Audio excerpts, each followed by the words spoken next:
I mean, going to Disney with a group is kind of a pain in the ass, but it's also kind of fun. Going by yourself is like a really big deal, but it's also kind of fun. Hey guys, it's Christine, also known as IvyWinter. Thanks for joining me for another Disney video. Today, we're gonna talk about what's better, a group trip to Disney or a solo trip to Disney. Two very different experiences. And I've experienced both multiple times. So I would like to think that I'm an expert here, but I know that there are a lot of people who tell me that they want to go to Disney solo or they have gone solo, they're planning it. And then there's the people that go with the big family and the big group of friends and all of that. And there are pros and cons to both, for sure. So which one is better? Let's take a little run through what both experiences are like.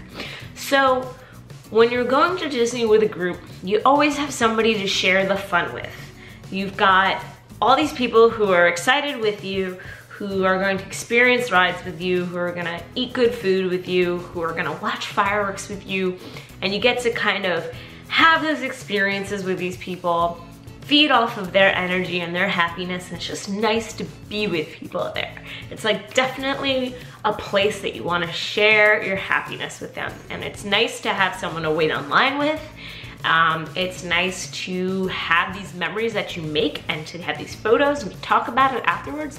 And when you go solo, it's a little lonely. You gotta keep yourself busy in line. You either have to have a book or a podcast. If you want to, you can listen to the TTA podcast. It's me and Rob's podcast. I highly recommend it for your line waiting needs. Or you have to have video games. I totally brought my PS Vita and played games in the middle of the line. Or maybe you just need to be a social person. Like maybe you are the person who like gets to say hi to the family behind you and like have a conversation to like bear that line. It is a bit lonely. You're sitting by yourself. If you're a single rider, you know, you're just kind of smushed in with people you don't know in certain rides.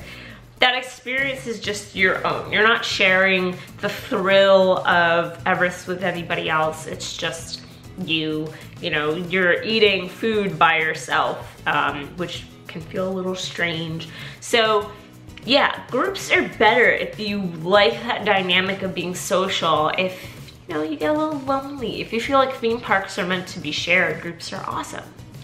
The downside of groups is, as much as you get to share everything with everybody, you also get to fight about everything. I'm not saying full-on, full-blown fights. I hope that's not happening. You might need to reassess your group then.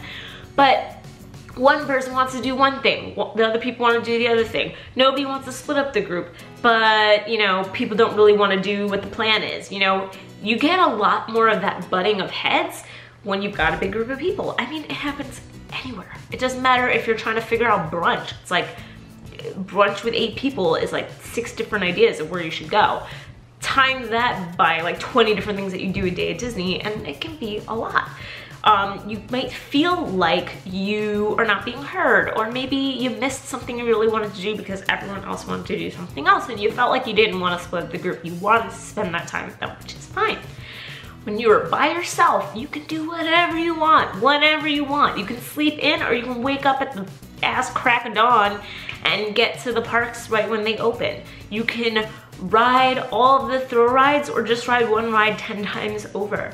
You know, you can eat where you want to eat, when you want to eat. Don't have to worry about, oh, are you hungry? Oh, you're not hungry yet? Okay, I'll wait another hour even though I'm kind of hungry, but like, let's just all wait. You don't have to do any of that. You get to do whatever you want, whenever you want. So the freedom of going by yourself is kind of amazing. Now, this next one is a personal opinion.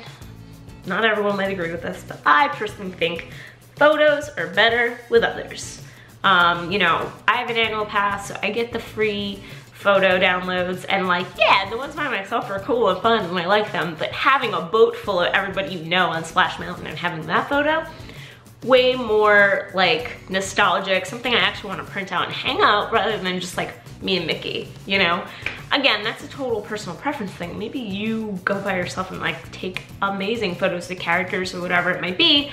But in general, I just find like the photos you get with a group of people are just so hilarious and fun and just like great memories. And I think it just works better when you're with other people. Another upside of going with a group is cost. if you are sharing rooms with people, that is going to bring your day-to-day cost down quite a lot. If you're sharing meals with people, I'm a person who I order food at Disney and I never finish it, ever. So if I can split my meal with somebody and we both just pay the cost of one meal, we're saving a bunch of money. If we're splitting a room 4 ways, I'm saving a bunch of money. If I'm going solo, it's actually a bit more expensive because now no matter where I stay, I'm paying the full price by myself. And you know, I can't pass my food off to somebody else and split that $14 burger. I'm spending more just for an individual, whereas I could split those costs with other people. But you get a whole hotel room to yourself, which is pretty freaking sweet. It's so nice to be able to come back and just crash if you want to crash and not have to worry about, well, this person wants to stay up and watch TV, so now you gotta half sleep with the lights on, or maybe somebody's a snorer, Rob, and you can't sleep. You know, you get to do what you want to do. You can dance around naked in your room if you want. I mean, I don't really recommend it, and if you do, please close the shades because there are plenty of children at Disney World. Just don't do that to them. But you can just do whatever you want, your own space. It's kind of nice. So there's that. One thing that I like about solo trips a little bit more than group trips is they're just calmer. I love going with my groups. I love my friends and my family, and I have so much fun making memories with them, which is why I do it fairly often. I've gone on 2 big group trips in about a year and a half. And you know, I still go on these smaller ones with Rob and his girlfriend Kat. I don't really consider that a group trip because it's only 3 of us. But obviously it's not a solo trip either. But there's something just so calming and awesome about being on your own, taking the day how you want to, slowing down, not worrying about pleasing anybody, not worrying about always being on. I mean, yeah, Disney is a fun place, but maybe you're really freaking tired one day, and then you're trying to not be snappy because you're tired because you're with a group. But you know what? You can be grumpy dwarf all you want by yourself. I mean, you're not talking to anybody, right? But you can just kind of take the day how you want to and do things slowly, and I don't know. It's a very different experience of enjoying all of it instead of trying to rush around and do what everybody wants to do. And that's fun too. I love the exciting trips. Man, when me and Key Lappin go to Disney, we're bam, bam, bam, bam. What do we do next? What do we do next? Especially because now he's in California. So when he comes to Disney World, it's not as often anymore. So he wants to get in all the things he hasn't done in a while. And it's super fun. It'll be the end of the day and we're tired, but holy crap, look at all the stuff we did. That was an amazing whirlwind of a day. But on the other hand, when you're by yourself, it's as much of a whirlwind day as you want it to be, and you can totally really take in the sights and the sounds and the characters and the entertainment and all of that stuff. So, in the end, which one is better? That is a hard thing to say. That's really subjective. My personal opinion is I like to have both. I really, really enjoy solo trips. I enjoy going by myself. And I enjoy my days by myself, but I also really enjoy sharing the magic with people, either people who I know are as into it as I am or new people. So what I like to do is bookend my big trips with a lot of people with solo days. Maybe I'll go a day early or leave a day later than everybody. Or maybe even just say, hey, this one day I'm gonna separate from all of you guys. I'm gonna do my own thing. That allows me to slow down and have that solo experience while still being able to know that there are a group of people that I can go hang out with. And I really think that's the best way to experience the best of both worlds. And maybe that wasn't an exact answer of what's better, but I would love to know in the comments below what you think is better. Do you like solo trips? Do you like big group trips? Do you like a certain number, a smaller number, 4 people maybe? Good even number for the rides.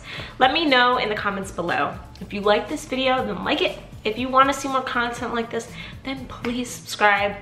And yeah, always love spending some time with you guys. I really appreciate it. Have a great rest of the day. Bye.